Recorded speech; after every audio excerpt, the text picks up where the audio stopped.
தூக்கி அவரை. என்ன இது உள்ள ஒரே சத்தமா வந்துச்சு? நீங்க காலிங் பெல் அடிச்சீங்கல்ல, அந்த சத்தம் தான். ஓ அப்படியா, சரி சரி. போய் சாயந்தரமா வாங்க. நல்ல வேலை கிளவியா இருந்தனால சமாளிச்சிட்டேன். இதுவே வேற யாரா இருந்ததுதான்.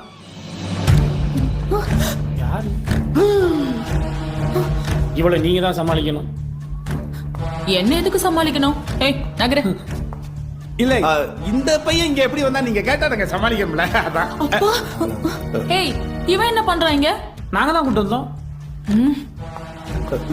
டேய் நீ இங்கதான் இருக்கியா? பெரிய மால் பார்ட்டின்னு நினைச்சேன். ட்ரெஸ் சேஞ்ச் பண்றதுக்குள்ள காசு கொடுக்காம எஸ்கேப் ஆயிருக்க. எட்ரா காசை கேட்டுட்டே இருக்க, சிரிச்சுட்டே இருக்க. எட்ரா காசை. டேய் எட்ரோ காசு எட்ரா. டேய் ஏன் கிட்டே நடிக்கிறியா? மகனை கட்டையை இந்த கட்டையும் போட்டுருவோம். டேய்